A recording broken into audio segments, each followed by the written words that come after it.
Il y a des formations qui sont dans ce domaine-là accessibles dès le post-bac, avec le bac STD 2A, décidément, dont on a parlé tout à l'heure, où il y a un enseignement général classique, des matières générales, du français, des maths, etc. Et puis un enseignement artistique et technique lié forcément à la spécialité que l'on travaille. Ce bac, il n'est pas proposé dans énormément d'établissements, un seul dans les Côtes-d'Armor, on l'a dit tout à l'heure, et puis sinon 2 dans le Finistère, et puis 2 à Rennes, avec une sélection assez drastique, disons-nous, parce que voilà, une classe de première et de terminale, c'est une trentaine d'étudiants. Donc on imagine qu'il y a bien plus de dossiers. Donc voilà. Après, il y a d'autres régions. Enfin, ce bac-là, il est aussi accessible dans d'autres régions. Peut-être que ça peut être intéressant de déposer son dossier dans plusieurs établissements si on est prêt à quitter la région. Ce bac-là, il se prépare comme tout bac en 3 ans après la troisième, sachant que la première année, la seconde, elle est commune à l'ensemble des élèves de première et à l'ensemble des élèves de seconde. C'est à l'issue de la seconde que l'on choisit quel bac on veut faire, et donc ensuite 2 ans de ce bac-là, si c'est celui-là qu'on a choisi. Pour entrer dans certaines écoles et notamment dans certains BTS, pour des étudiants qui n'auraient pas ce bac-là, il y a ce qu'on appelle des MANA, des mises à niveau en arts appliqués, qui sont des formations qui durent 1 an et qui permettent de se mettre à niveau sur les disciplines artistiques, pour des gens qui auraient par exemple un bac L, S ou n'importe quel autre bac, seraient obligés de passer par cette mise à niveau pour ensuite poursuivre sur des études artistiques et notamment certains BTS.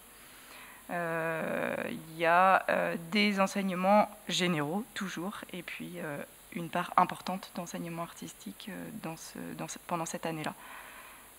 Il y a 3 établissements en Bretagne qui proposent cette année de mise à niveau. Ensuite, post-bac, il existe donc les BTS, qui est précisé là, le DUT, multimédia et Internet, qui ne se fait pas, lui, en Bretagne. Je l'ai mentionné quand même parce qu'il existe. Le DUT informatique, forcément, qui se fait à l'IUT de Lannion ou de Vannes. Et il existe aussi un DMA spécialisé dans le cinéma d'animation, qui ne se fait pas non plus en Bretagne, qui se fait de tête dans 8 établissements, mais hors de la région. Donc je ne vous ai pas mis la liste. Toujours pareil, si ça vous intéresse, je peux vous la donner. Donc une fois qu'on a obtenu un bac plus 2, on peut poursuivre sur des écoles spécialisées qui vont, elles, donner de niveau du coup d'études supérieures, de bac plus 3, bac plus 5. Il y a à peu près une vingtaine d'écoles qui existent en France. Et ces écoles, elles sont fédérées dans un réseau qui s'appelle le réseau des écoles du cinéma d'animation, RECA. Il y a un site internet qui existe sur lequel vous trouverez de l'info sur les métiers et sur le secteur, et bien entendu la liste de ces fameuses écoles, avec les coordonnées et les diplômes qu'elles proposent, et les frais d'inscription, etc. Donc n'hésitez pas à regarder un petit peu ce site-là. Je l'ai découvert tout à l'heure et il y a une mine d'informations. En Bretagne, il existe quand même une école à Rennes, l'ESRA, École supérieure de réalisation audiovisuelle, qui propose un diplôme d'études supérieures du film, d'animation 2D et 3D. Et puis une autre école, MJM, qui est à Rennes aussi et qui propose 3 diplômes différents dans le domaine de l'animation et du cinéma d'animation.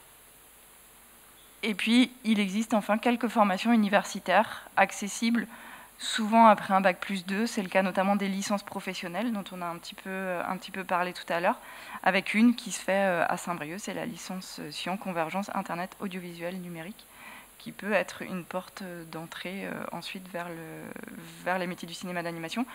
Pendant donc la licence pro, ça dure 1 an, et les périodes passées en entreprise, donc de stage dont on parlait tout à l'heure, est importante, c'est entre 12 et 16 semaines de stage obligatoire. Donc c'est quand même pas négligeable, et ça permet d'avoir un premier pied dans les entreprises et dans les studios. Ces formations-là, ces licences pro-là peuvent aussi se faire en alternance. Donc en alternant une partie du temps passé à l'école, en centre de formation, et l'autre partie du temps passé en studio ou en entreprise, quoi. Alors juste la licence science, en fait, c'est vraiment une licence généraliste sur les 3 domaines, hein, l'image, le son, le multimédia. Mais pour le coup, ça amène aussi de vraies compétences. Il n'y a que 2 licences comme ça qui existent en France. Et puis quelques masters professionnels là, qui vont être vraiment spécialisés, accessibles après un bac+3 et qui vont se préparer en 2 ans. Il y en a 2 à Rennes. Après, il y en a une multitude de masters professionnels, de licences professionnelles aussi. Là, je vous ai mis que ce qui existait proche de chez nous, parce que sinon, il faudrait 3 pages pour tout vous donner. Donc, il y a 2 intitulés qui se font à Rennes, que vous avez du coup sous les yeux. Voilà. Après, il y a plein d'autres choses qui se font partout en Bretagne et partout ailleurs en France. Et bien sûr, on vous incite pas forcément à rester vous former en France, mais à pas hésiter à bouger si la formation qui ne se fait pas près de chez vous vous intéresse. Il ne faut pas hésiter à y aller, quoi. Après, pour partager un peu l'expérience que nous, on peut connaître au Cercle, parce que ça fait à peu près une dizaine d'années qu'on développe des ateliers de cinéma d'animation, audiovisuel, qu'on développe des choses autour du spectacle vivant et de la diffusion. Globalement, aujourd'hui, moi, je connais 5 jeunes qui en ont fait leur métier, leur filière. Donc là, on a, je l'ai eu d'ailleurs par Facebook tout à l'heure, là, qui a tenté l'ESRA, qui a fait l'ESRA à Paris, elle, pour le coup. On a des gens qui ont été vers la communication, voilà, qui se sont dirigés vers des masters communication, infographistes, voilà.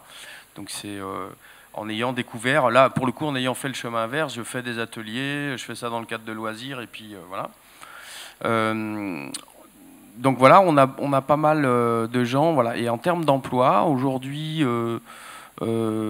quelques-uns trouvent des emplois ou ont trouvé des emplois en CDD. Alors la question était posée tout à l'heure. Je connais 2 personnes quand ils étaient jeunes venaient au Cercle et ont trouvé à un moment donné des emplois, notamment être cadreur à Armor TV par exemple. Donc Armor TV, c'est la télévision par internet locale.